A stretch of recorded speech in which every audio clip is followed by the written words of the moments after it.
Pro wrestling scripted होती है, ये प्रोडक्शन है, ये मनोरंजन है, हमें ये पता है। लेकिन प्रो रेसलिंग के बारे में सबसे अच्छी चीज केफेब है। हम जानते हैं कि रेसलर्स मैचों के दौरान जिंदा दफनाए नहीं जाते या फिर उनके पास कोई जादुई शक्ति नहीं होती है। लेकिन ये WWE के सोचे समझे प्लान्स का नतीजा ही है कि फैंस सोच में पड़ जाते हैं और सवाल पूछने लगते हैं, अरे उन्होंने ये कैसे किया। दुर्भाग्यवश केफेब की कला काफी समय से खत्म हो गई है, क्योंकि इन दिनों WWE रियलिटी पर ज्यादा ध्यान देती है। हालांकि अभी कुछ ऐसे राज हैं जिनको WWE गुप्त ही रखना चाहती है और सावधान होकर उसको दर्शकों से छुपा कर रखा है। इस वीडियो में हम 10 ऐसे राज जानेंगे जिनको WWE कभी नहीं चाहेगी कि आपको पता लगे। Number 1, Iggy and x signal.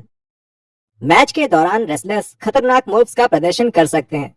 कुछ सही होते हैं और कुछ आसानी से गलत भी हो जाते हैं, जबकि सारा ध्यान रेसलर्स पर ही होता है जो अपना स्पॉट कर रहा है। रेफरीज और ओपोनेंट खुलेआम रेसलर से नहीं पूछ सकते कि वो ठीक है या नहीं। हाँ, कभी कभी वो ऐसा करते हैं, लेकिन अधिकतर मामलों में रेसलर्स रेफरी या ओपोनेंट का हाथ दबा देते हैं, ये जानने के लिए कि वो ठीक है या नहीं। इस टर्म को इगी देना कहा जाता है और ये 2000 के रॉ के एक एपिसोड में दिखाया गया, जब बबा रे डडली ने 76 साल की मे यंग को स्टेज से बाहर टेबल पर पावर बॉम्ब दिया था। ठीक है, नतीजा ये होता है कि अगर एक खतरनाक मूव गलत हो जाता है और रेसलर्स हाथ दबाकर संकेत नहीं देता या खुद रेफरी को बताता है कि वो घायल है, रेफरी अपने हाथ से एक्स का साइन बनाते हैं।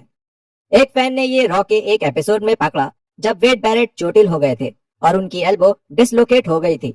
दोनों रेफरीज ने वेड को देखा और तुरंत अपने हाथों से साइन बनाकर मेडिकल टीम की मदद मांगी, जबकि एक्स संकेत केफेब को तोड़ना माना जाता है। ये कहानी में प्रयोग किया गया है। रेसलमेनिया 22 में मैट हार्डी ने रिक फ्लेयर को सीढ़ी के ऊपर से सुप्लेक्स मारा। ऐसा लग रहा था कि फ्लेयर की पीठ में चोट पहुंची है, इसलिए रेफरी ने एक्स सिग्नल दिया, जबकि फ्लेयर असल में चोटिल नहीं हुए थे। Bleeding blood capsules. मुझे यकीन है कि आप जानते होंगे कि मैच के दौरान एक रेसलर जानबूझकर खुद को कब काटता है। ट्रेडिशनली ये 2 तरह से किया जाता है। पहली एक रेजर ब्लेड के द्वारा, जो अक्सर रेसलर के कपड़ों में उनके रिस्ट बैंड में छुपा होता है, और कभी कभी रेफरी भी ये उनको दे सकते हैं और एक बार इस्तेमाल होने के बाद उसको छुपा देते हैं।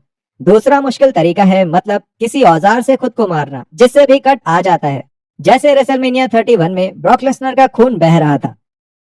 दूसरा तरीका अब ज्यादा प्रेफर किया जाता है क्योंकि WWE ने अब मैचों में खून बहाने से मना कर दिया है और ब्लीडिंग को सुरक्षा कारणों की वजह से लगभग बैन कर दिया गया है। लेकिन अभी हाल ही में 2016 में रॉ के एक एपिसोड में ब्लड कैप्सूल्स के आइडिया को कैमरे पर पकड़ा गया। फैंस ने तर्क दिया कि ब्रायन सेक्सटन ने रोमन रेंस को इंटरनल ब्लीडिंग का प्रभाव पैदा करने के लिए ब्लड कैप्सूल्स पकड़ाई। हालांकि बहुत से तर्क ये कहते हैं कि सेक्सटन ने रेंस को एक ब्लेड दिया था।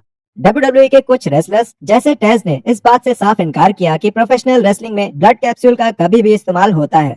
WWE script.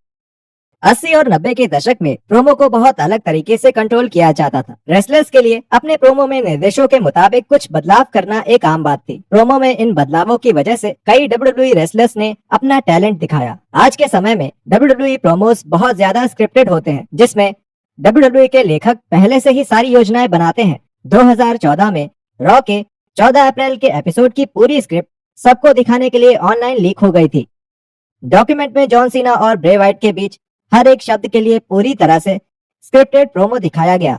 Hot tag signals. कभी सोचा है कि हॉट टैग हमेशा सही टाइम पर कैसे होते हैं? आप देखेंगे कि एक रेसलर पेटा हुआ पड़ा है जो अपने नए साथी को टैग करने को तैयार है, लेकिन वो दूसरे कोने में है। हील ओपोनेंट अपने साथी को टैग करने को तैयार है, क्योंकि टैग करने वाला रेसलर घूम नहीं सकता और सही टाइम पर टैग नहीं कर सकता। इसलिए कोने में खड़ा साथी हाथ से संकेत देकर मदद करता है कि कब टैग करना है। आसान शब्दों में कहें तो अगर आप नजदीक से देखें, जब साथी का हाथ हथेली की तरफ नीचे होता है, मतलब वो तैयार नहीं है। जब हथेली ऊपर की ओर होती है तो वो उसको टैग करने को तैयार है और तुरंत अंदर भागता है। नंबर 3, रिंग के नीचे रेसलर।